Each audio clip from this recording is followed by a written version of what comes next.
ባለፉት 9 ወራት በሁለትዮሽም ሆነ ባለብዙ ወገን የኢትዮጵያ ዲፕሎማሲ ግንኙነቶች የተለያዩ ስኬቶች ተገኝተዋል።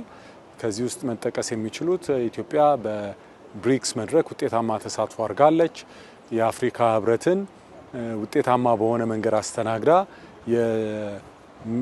የህብረቱ የሰላምና የደህንነት ምክር ቤት አባል ሆና ተመርጣለች።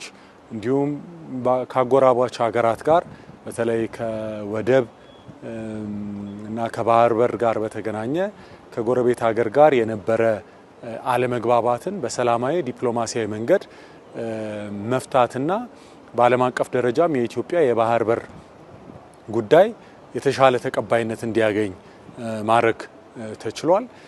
በኢትዮጵያ ውስጥ ተግባራዊ እየተደረጉ ያሉ የኢኮኖሚ ሪፎርሞች እና ሌሎችም እንቅስቃሴዎች የኢትዮጵያን አቅም ተጽዕኖ ይበልጥ እያጎሉ ለትብብር የምትፈለግ ሀገር ሆና ኢትዮጵያ እንድትታይ ይበልጥ እያገዙ ይገኛሉ። እንግዲህ የአንድ ሀገር ዲፕሎማሲያዊ ስኬት ከሚመሰረትባቸው ነገሮች አንዱ የሀገሪቷ የኢኮኖሚ አቅም እና የውስጥ አቅም እና ጥንካሬ ናቸው።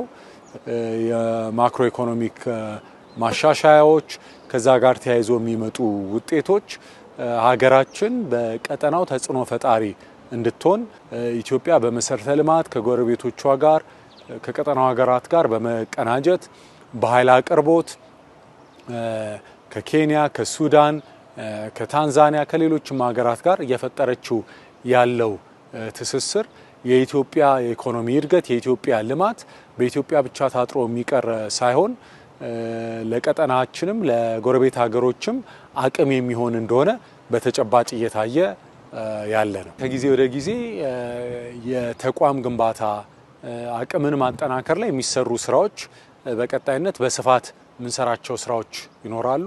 ያ እንዳለ ሆኖ ባለን አቅም ብሔራዊ ጥቅምን አገራዊ ጥቅምን ማዕከል ያደረገ ያንን በተመለከተ የጠራ የነጠረ የተለዩ የሀገርን ጥቅሞች ለይቶ ያንን ተግባራዊ ለማድረግ እውን ለማድረግ የሚንቀሳቀስ ዲፕሎማሲያዊ አካሄድ በመከተል የተሻለ ውጤታማ ሆነናል ብለን እናስባለን።